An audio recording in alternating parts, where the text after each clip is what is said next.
हे सांगण्यात आलं आपल्याला किती झाली ही वाटेल सांगण्यात आता फक्त नका देऊ, आम्हाला निर्णय सांगा आतापर्यंत तुम्ही काय करताय. गेली 10-15 वर्ष आम्ही वागतोय सांगतोय. ठीक आहे साहेबांची पत्र माझ्याकडे आंदोलन केली, सगळ्या गोष्टी मांडल्या, लोकांचे जीव गेले, जनावरं मेली, माणसं मेली. आता कोण मारायला पाहिजे मला तेच सांगा. सगळ्या सामूहिक गाववाल्यांनी आत्महत्या केल्यानंतर मग तुम्ही जागे होणार का? तुमची खालची यंत्रणा कुठलीच काम करणार. पार्टी साहेबांनी मला त्यावेळेस सांगितलं होतं, आरवण साहेबांनी सांगितलं, साळे साहेबांचं पत्र येते, माझ्या घरचं पत्र नाही साहेब. किती वेळा दात तुमच्या ठेवायची मला पत्रमध्ये द्या. हां आता या महिन्यात जॉईन पण नाही, पण आता किती वेळा द्यायचं मागणी किती वेळा करायची. तर आपण एका गावाचा नाही की लोकांना मागणीवरून आले 70-80 किलोमीटरवरून की माणसं मेले तर तुमचे अधिकारी जागे होणार. अजून किती वाढ होणार तुम्ही. अख्ख्या जिल्ह्यामध्ये ही परिस्थिती आहे. 50-50 वर्ष लोकांची जे खांब रवले गेले पूर्वी जेव्हा कधी लाईट आली तेव्हापासून हीच कंडिशन चालू. ना त्या वायरी बदलल्या गेल्या, ना त्या डीपी बदलले गेले. सगळ्याला यंत्रणा तुमच्याकडे छान आहे, पण ही काम करण्याची यंत्रणा कुठे. शेतकऱ्यांची वीज कातल करायची म्हणलं की तुमच्याकडे यंत्रणा छान पैकी आहे. बिलं टाकायला यंत्रणा छान आहे, स्मार्ट मीटर बसवायला यंत्रणा छान आहे. ही यंत्रणा का नाही, काहीतरी पाहिजे ना. म्हणजे हे आत्ताचं आंदोलन आहे, हे किती 15-17 सालापासून चालू झालं. ठीक आहे काय मागणी ते. हे जर काम तुमच्या अधिकाऱ्यांनी तेव्हाच केलं असतं या पत्राच्या आधारे तर आता ही वेळ आलीच नसती ना. एक 13 वर्ष झालं आमच्याकडे बाहेर मिळणार म्हणजे किती हलगर्जीपणाची बाब आहे. आम्ही 4 वर्षामध्ये 4 जीव गमावले. याच्या अगोदर हे 2 तरुण मुलं जे आई वडिलांना एकूण एक होते, त्या मुलाला फक्त आईच होती, वडील पण नव्हते. अशा आईने एक मुलगा गमावला. असे 2 मुलं तरुण मुलं गेली. आणि आता हे आता एक आजी आमच्या मावशी आणि लहान मुलगा 4 वर्षात 4 वेळी म्हणता येते महावितरणाचा हलगर्जीपणा. त्याच्या मैत्रीला 20,000 रुपये दिले माहिती 20,000.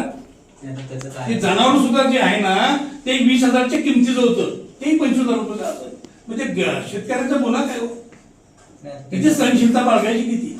कसं आहे तुमचा काय अधिकारी येतो जातो बसतो, पण त्या गोरगरिबाने करायचं काय. मी सांगतो बोला की बोला तुम्ही बोला. 20,000 जे आहे ते आपण प्राथमिक तातडीची मदत म्हणून दिलेली असतं. त्याच्यामध्ये काय येतं मग ते सामान येतं ते इलेक्ट्रिसिटीचं इन्स्पेक्शन वगैरे होतं. ते झाल्यानंतर त्याचा अहवाल आल्यानंतर आपण शासनाच्या अहवाल तुमचा सांगतोय ना तुम्हाला. एक सुट्टे आम्हाला देऊन कागद देऊन आम्ही तेवढंच काम करायचं का. तुमच्या अधिकाऱ्यांनी तुम्ही इथं स्पष्ट दिलंय 2 दिवसात किंवा 8 दिवसात तुमच्या असणाऱ्या भागामध्ये काय अडचणी आहे ते आम्हाला सांगावेत. काय दिलं तुमच्या तो अहवाल मला दाखवायला या सालचा. चला करा माणसाला बोला काय केलं तुमच्या अधिकारी ते तर मला बघू. काय केलंय का 7-8 डिव्हिजन चुकून आलं ऑफिस मधलं बघायला ती माणसं मेली कशी गेली काय त्यांची कंडिशन आहे. आता 13वा घातला लोक सगळे आले तिथं. बाद झालं की साहेब किती संशयता बाळ आपल्याला लावत आहे. उद्रेक होईल माणसांचा, उद्रेक होईल उद्रेक. संशयता संपलेच आहे माझी तर खरोखर संपले. मी सामाजिक काम करून गेली कित्येक वर्ष लागलं येतोय माझी संपले. मी सगळं करून गेलो. लोकांची केस काढली मध्ये सगळं केलं, आत्मदहन केलं झाला वाटलं बघा. ठीक आहे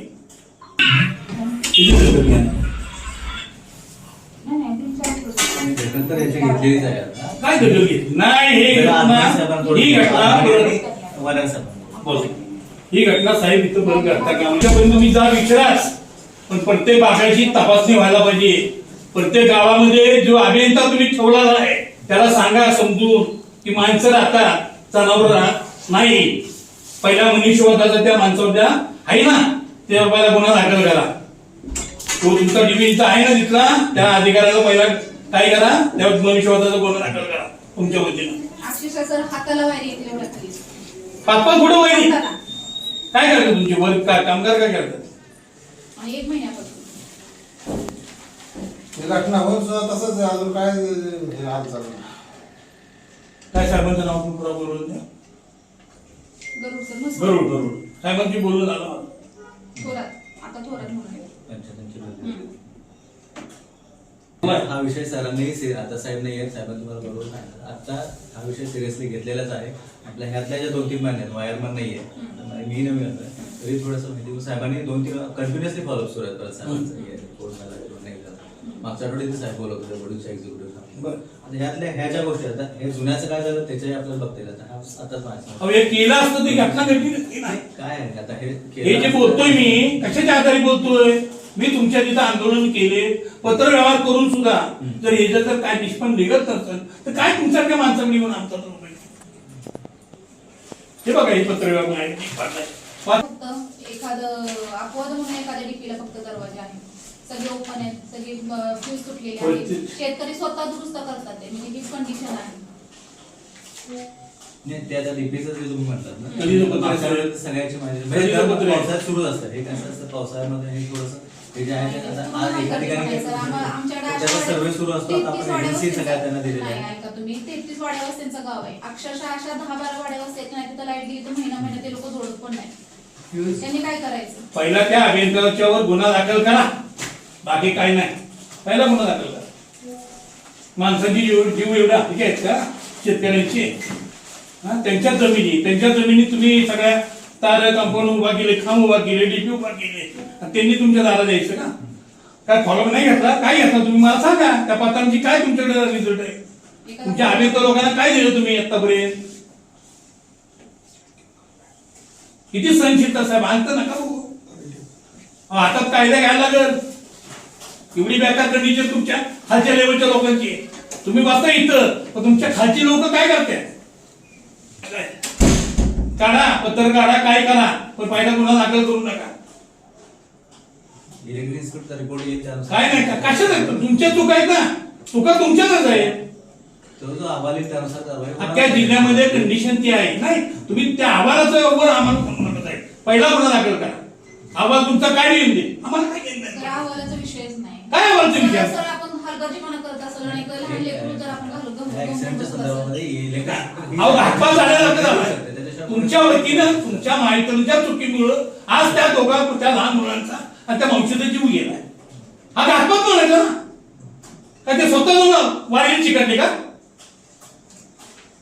हो दाखव तुम्हाला व्हिडिओ कशी मेहनत तडकून ते बघा. त्याचा आम्ही माणूस म्हणून काय असेल तर बघा. वरून लाईट आहे आपल्याला वायर नाही, तर हे थोडंसं खरोखरच हलगर्जीपणा म्हणता येईल त्याला. आणि 4 जीव गेले ह्या 4 वर्षामध्ये. प्रत्येक वर्षी 1-2 चिलक एका गावात त्यासाठी कोण लढणार आहे? जनावर तर मारतात. किती बेमाप मेले त्याला काही मापच नाही. लोकांच्या हे काय ती उस जळली, तुमच्या असणारी तिथं जनावरे मेली, माणसं मेली, आणि काय करायला व्हायचं? पुढे पुढे 20 लाख रुपये 22 लाख रुपये त्या शेतकऱ्यांना आपल्या आईसाठी खर्च केला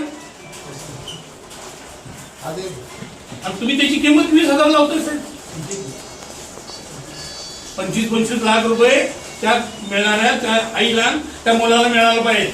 आणि मनुष्यवधाचा महिला गुन्हा दाखल करा तुमच्या माणसांवर. गुन्हा दाखल केल्याशिवाय सगळी सर्व होणार नाही. आज आलोय परत या भाषेत येणार नाही, पुढे होईल ते होईल. म्हणून तुम्हाला काय करायचं ते करा. आता लाईट घेऊ नका विषय. खरंच हा खूप सिरियस विषय आहे. आमचे 4 आता 80 किलोमीटर लोक आले. आणि माझा एवढा प्रश्न आहे की 13 वर्ष घ्या घ्या आता घ्या. 13 वर्षापूर्वी आमच्याकडे 3 वायरमॅन होते सर. आणि आता सध्या एक सोने 13 वर्षामध्ये कसं कामकाज चाललेलं आहे कोणाचं लक्षच नाही. तळागाळात तुमची माणसं नक्की काय करते ते जरा बघा. इथनं हा उच्च बाहेर बघा, पडा दरज आहे. अगदी आमच्या शाळेच्या वरती शाळा ज्या आहेत ना मुलांच्या छोटी शाळा एकदम वायरी खाली आल्यात. आज ती पडली बाहेर, मुलांचं काय झालं ते तुम्ही बघायचं. डीपी उघडे, खांब सगळी वागली. हा 15 वर्षात काय केलं? प्रत्येक डीपीला त्या बिलामध्ये बघितलं तुमचं जे लाईट बिल, सांगायला आम्ही हे स्वतः दुरुस्त लाईट बिल जे येतं त्यात इतर खर्च 1000 बिल आलं तर 1000 त्याचं इतरच करते. हा कशाचा खर्च घेता तुम्ही? हा कशाचा खर्च कशाचा घेता? सर्विस द्या की लोकांना. त्या शेतकऱ्यांनी काय करायचं? वावरात जायचं की नाही यायचं वावरात? आणि दरवेळेस हलक्यात घ्यायचा. तुमची माणसं जी खाली अभियंता आहेत त्यांना तुम्ही एवढं पत्र काढून सगळं करून काय केलं त्या लोकांनी? काय केलं काय? म्हणजे तुमच्या स्त्रीला किंमत, तुम्हाला काय किंमत आहे का त्या पुढचीला? ठेवतो का तो अभियंता कालचा? केवळ अगोदर 2 जे तरुण गेलेत ना, आता हलक्यात घेऊ नका. आता महिना घरात लाईट नाही सर, त्यामुळे ते लोक धडपडायला गेले बाबा लाईट गेले म्हणून पहिला गावाला वाईट नाही द्या, त्या वाईट त्याचा तुम्ही सर्व करून त्याला प्रत्यक्षात बघा कंडिशन काय तिथली, तुमची लोक नक्की काय काम करतात. आणि ज्या या अधिकाऱ्याच्या मुळे घडलंय तर तुम्ही एवढं पत्र मी देऊन सुद्धा ते अजून कार्यक्रम झाला नाही, त्यांचा पहिला कार्यक्रम लावा. आता मी तुमच्याकडे ऑफिसला पण गावाची स्मशानभूमी तिथे एक डीपी आहे, सगळ्या त्या डीपीचा ताण त्या ह्याच्यामध्ये आहे.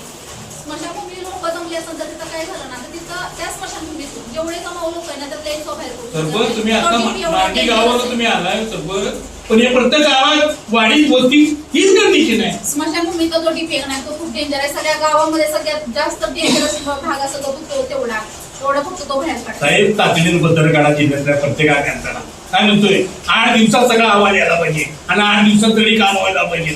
जर परत ही घटना गावात घडली तर साहेब मी तुम्हाला सांगतो हलक्यात घेऊ नका. जर काय घडल ते फार विपरीत घडल तर ही वाढ बघू नका. उद्रेक आमचा झाला ना तो कशामुळे होतोय हे मी विचार करा माणसं. जर आपली स्वतःची आई मुलं जर म्हणत असली तर काय पाहिजे तुमचा काय जाळायची आहे महामित्र कंपनी. हा उद्रेकाची वाढ बघू नका. काय झाली अवस्था काल काय केलं 13 करून आला तुम्ही काय केला 13 केला ना. आता ना हलक्यात नका घेऊ हलक्यात घेऊ नका. काळाबद्दल त्या सगळ्यांना त्या गुन्हा दाखल करा अनुविश्वासाचा करा गुन्हा दाखल करा. आता नाही मी हलक्यात घेणार. मी आता आलो माझी सुद्धा इथं डोक्याची केस काढल्यात आता केस काढणार नाही. तर पहिले प्रत्येकाच्या हातात वाहिली द्या अभियंताच्या प्रत्येकाच्या हातात वाहिली द्या.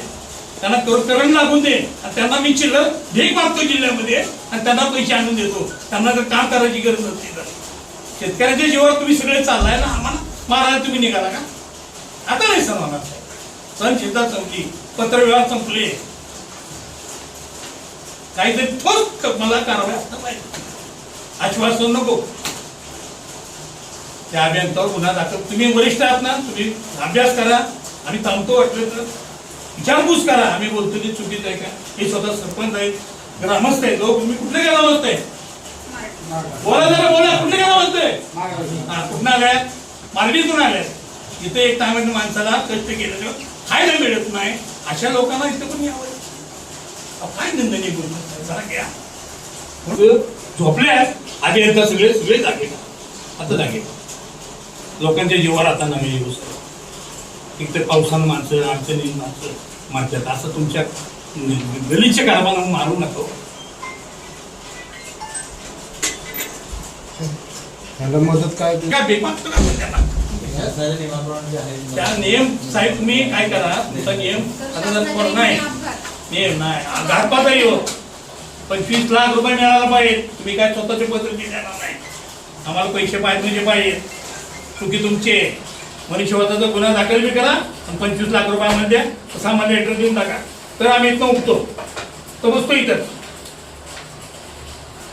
त्या कुटुंबाला पण किती पैसे तर तुमचे 20,000 तुमचं मागणार हा.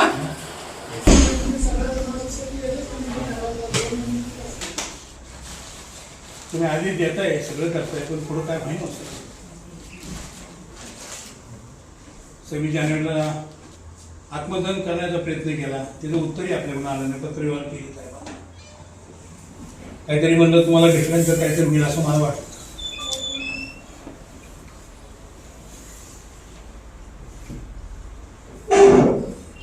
परमांडी गावामध्ये तणाव मिळलं छोटं 7 वर्षाचं बाळ मिळलं निष्पाप आई वाढल्या पालाला वाचवताना आणि काय करायचं. 13 वर्ष झाले सर 3 सबस्टेशन वरून आम्हाला लाईट आहे. शिंगणापूर मसवड आणि हे पाहिले मी तुम्हाला पाठवून सगळे मी पाहिलेले. काल फोन केला म्हणलं फोन घेता तुम्ही 13 वर्ष झालं आमच्याकडे वायरमॅन नाही. आणि ही जी घटना घडली 1 महिन्यापूर्वी संबंधित जिथे कामगार होते तुमचे कॉन्ट्रॅक्टदार किंवा म्हणजे कॉन्ट्रॅक्ट टाईपमध्ये ठेवलेले त्यांना कल्पना दिली होती. ठोस कारवाई मला पाहिजे. शब्दबाजी मीडियासमोर होणार कारवाई होणार नाही. मला सगळ्यांसमोर सांगा. मी पुन्हा एकदा सांगतो सगळ्या मीडियाला साक्षी धरून आजी नाही देतो साहेब थोडंच मला वेळ द्या 2 मिनिटं द्या माझ्यासाठी द्या शांत होऊन मला ते बाळाची तळमळ डोळ्याने बघितली साहेब. आपण या खुर्चीवर आहात, त्या खुर्चीवर जे आपले खालच्या तळागाळचे अभियंता आहेत यांच्यावर कठोर कारवाई व्हायला पाहिजे. निश्चित होणार. त्या मांडवी गावामध्ये ज्या व्यक्तीमुळं, ज्या अभियंत्यामुळं, चुकीमुळं त्याच्यावर पहिला गुन्हा दाखल करा. आणि ही वेळ या जिल्ह्यामध्ये जर परत कधी कुणावर आली तर ह्याला सोक्ष लागणार नाही. जबरदस्त तुम्ही असतात. इकडे जेवढी सहनशीलता होती तेवढी सगळी संपली. हे शेवटचे लेटर महावितरणला. इथून पुढे महावितरणच्या हरनोर साहेबांची खुर्ची कुठलाही इव्हेंट आला तर काही केली जाणार नाही. मला सगळी जिल्ह्यातली सगळी कामं पाहिजेत. दुर्दैवी अपघात झालेला आहे, त्या अपघाताच्या संदर्भात आता ही जी काही शेतकरी मंडळी माझ्याकडे आलेली आहे त्यांना मी एवढं आश्वस्त करू शकतो की जो काही दुर्दैवी अपघात झाला तो अपघात त्याच्या जे काही शासनाची मदत असेल ती त्यांना निश्चित लवकरात लवकर मिळेल आणि याच्यात जे कोणी दोषी असेल त्याच्यावर योग्य ती पुढील कारवाई होईल. योग्य ती पुढील कारवाई म्हणजे त्यांनी सदोष मनुष्यवधाचा गुन्हा येस दाखल व्हावा म्हणून मागणी केली. याच्यावर इलेक्ट्रिकल इन्स्पेक्टर आपले हे असतात, तज्ज्ञ असतात, ते चौकशी करतात आणि त्यांनी तसा अहवाल आपल्याला दिला की त्याच्याप्रमाणे कारवाई होणारच. रवीला कुठल्याही प्रकारचं हे होणार नाही. जी शासनाकडून मदत दिली जाणार आहे ती किती काळानंतर? साधारणतः त्याला 1-2 ते म्हणजे हे रिपोर्ट जर लवकरात लवकर झाले तर आपण लवकरात लवकर पण देऊ शकतो. परंतु किमान त्याचा पोलीस पंचनामा होणं, PM होणं, जाबजबाब होणं आणि त्यांचा रिपोर्ट तयार होऊन आमच्या कार्यालयाला प्राप्त झाला की त्याचं यांच्याकडूनही जे काही आहेत व्हिक्टीम की ज्यांना जे काही लॉस झाला त्यांच्याकडून प्रस्ताव वगैरे आला, लिगल हेअर सर्टिफिकेट आलं की आपण लगेच याच्यानुसार प्रस्ताव बनवतो. खालची मंडळी आमच्याकडे तो प्रस्ताव पाठवतात आणि मग इथं मंजूर होऊन तो लवकरात लवकर ती मदत त्यांना वितरित करण्यात येईल. जिल्ह्यामध्ये सर अशा दुरून महावितरण बिलकुल कोणती काळजी नाही. घेते? महावितरण एकदम वॉर फुटिंगवर काम करत आहे. ज्या काही तारा पडलेल्या असतील ही एक दुर्दैवी घटना आहे. एखाद्या नॅचरल क्लायमेटीमुळं झाड पडणे, तारावर झाड पडून तारा तुटून पडणे किंवा एखादी DP कोसळून पडणे अशा प्रकारचे जे काही हे होतात आणि मग त्याच्यात चुकीनं विद्युत प्रवाह असला आणि दुर्दैवानं एखादा प्राणी किंवा मनुष्य तिथून गेला की मग ती जी हानी होते तर ती बिलकुल होणार नाही. अशा घटना कुठं जर काही घडल्या तर तिथल्या सक्षम ग्रामस्थांनी वगैरे जे त्वरित आमच्या महावितरण कार्यालयाशी संपर्क साधावा. त्यात निश्चित आपल्या ह्या घटना टाळू. महावितरणकडून लोकांना काय आवाहन केलं जाईल या संदर्भात? महावितरणकडून लोकांना एकच आव्हान आहे की पावसाळ्याचे दिवस आहेत. पावसाळ्याच्या दिवसामध्ये कुठल्याही इलेक्ट्रिकल इक्विपमेंटच्या शेजारी किंवा इलेक्ट्रिकल इन्फ्रास्ट्रक्चरच्या शेजारी आजूबाजूला बिलकुल फिरकू नये. एखादा प्राणी तिकडं जात असेल तर त्याला दुरूनच हे करावं, त्याला स्वतः ओढण्याचा प्रयत्न करू नये किंवा वाचवण्याच्या याच्यात जाऊ नये की दुर्दैवानं अशा अपघात होते. त्या ठिकाणी सातारा कृष्णानगर महावितरण कार्यालय अभियंता हरनोर साहेब यांना भेटण्यासाठी मार्डी गावातून सरपंच व सगळे ग्रामस्थ ही घटना आज 13 दिवसापूर्वी एक जनावर, एक 7 वर्षाचं बाळ आणि एक आजी तारेला चिपटून त्यांचं घातपात झाल्यासारखा झाला महावितरणच्या चुकीच्या कारभारामुळं. पण आज या ठिकाणी ग्रामस्थ आले, सरपंच आले तिथले आणि आज सगळ्यांनी त्यांना आम्ही सर्वांच्या माध्यमातून त्यांना जाब विचारला असता ही घटना परत घडणार नाही व तुमच्या गावातील असलेली सगळी कामं आम्ही लवकर तात्काळ करून देऊ. आज इतक्या दिवसांनी गेली 15 वर्षापासून आज आपण लढा देतोय. आज साहेबांनी स्वतः सांगितलं की इथून पुढे अशी जिल्ह्यामध्ये कोणतीही घटना घडून देणार नाही आणि घडू नये हेच माझ्या केलेल्या आतापर्यंत कामाची पावती असेल.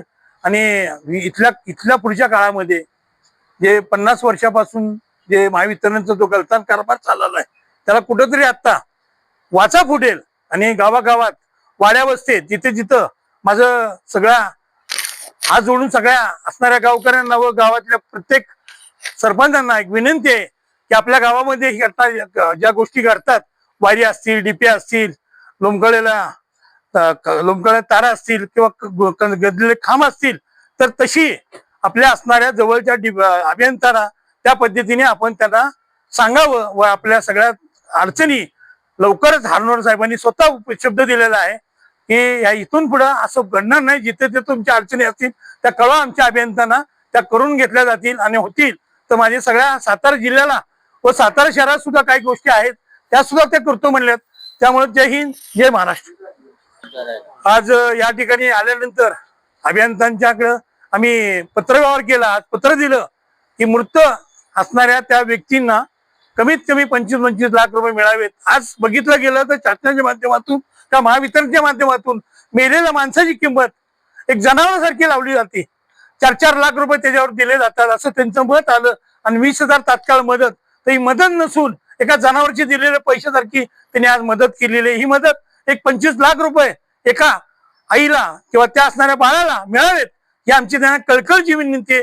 इथून पुढे शासन नक्की काय करते, त्या GR मध्ये बदल करतं का नाही हे बघण्याची आता वेळ आलेली आहे. कारण हे कुटुंब गरीब आहे. शेतकरी हा आपला काबाड कष्ट करून काम करत असतो. ही दुर्दैव घटना जेव्हा घडते त्याच्यावर आलेला आघात कमीत कमी सरकारनं ओळखावा. इथून पुढे ही घटना घडू नये हीच विनंती. जय हिंद जय महाराष्ट्र. नमस्कार, मी मार्डी गावचे प्रशासक म्हणून आता सध्या कार्यभार सांभाळत आहे. आमच्या गावामध्ये एक 13 दिवसांपूर्वी जी दुर्दैवी घटना घडली, महावितरणाच्या थोडक्यात हलगर्जी काम म्हणता येईल त्याला. त्यामुळे 2 मृत्यू झाले. एक शेळीचा एक मृत्यू झाला. आम्ही गेल्या 4 ते 5 वर्षामध्ये जवळजवळ महावितरणाच्या चुकीच्या कामकाजामुळे आमच्या इथे 4 मृत्यू झालेले आहेत. परंतु ही घटना पुन्हा त्याचा पुनरावृत्ती होऊ नये म्हणून केवळ आज आमचे मार्डी गावचे ग्रामस्थ आणि मी स्वतः सरपंच म्हणून कार्यकारी अभियंता हरनोळ सर यांची गाठ घेण्यासाठी आलो. तर त्यांनी आम्हाला आश्वासन दिले आहे की जे काय तुमच्या 96 DPs आहेत त्या आम्ही त्वरित दुरुस्त करून देऊ. तसेच जे 3 सबस्टेशनवरून लाईट आहे मार्डी गावासाठी मसवाड असेल, शिंगणापूर असेल आणि दहिवडी असेल, तर आम्हाला 13 वर्षापासून परमनंट वायरमॅन नाही आहे, तर तो आम्हाला दिला जाईल हे त्यांनी आम्हाला आश्वासित केले. तसेच आमचे झाशी तलावाच्या सलग जे काही शेतकरी बंधू आहेत त्यांच्या लाईट्स शहानिशा न करता DPs बंद करण्यात आले. एकूण 12 DPs बंद करण्यात आल्या. त्यापैकी 6 DPs चालू करण्यात येतील असे त्यांनी आश्वासन दिले आहे. फक्त आम्ही ते येण्याचं फलित आम्हाला मिळो, ही दुर्घटना पुन्हा घडू नये ही कळकळीची विनंती आहे हरनोळ सरांना की प्रशासनाने, महावितरणच्या प्रशासनाने हे काम त्वरित दुरुस्त करून घ्यावे, पुन्हा अशी घटना घडू नये. तसेच आमच्या शेतकरी बंधूंना न्याय मिळावा आणि त्यांच्या लाईट्स चालू करण्यात याव्यात ही विनंती. इथं आल्यानंतर रविदादा कांबळे यांचे आम्हाला भरपूर मोलाचे मार्गदर्शन आणि सहकार्य म्हणता येईल. कारण की माझ्या आयुष्यामध्ये मी महावितरणाशी संबंधित अडीअडचणीवर काम करणारे हे पहिले व्यक्ती पाहिले आणि त्यांच्या मदतीने नक्कीच महावितरण आम्हाला सहकार्य करेल ही आम्ही आशा बाळगतो. धन्यवाद.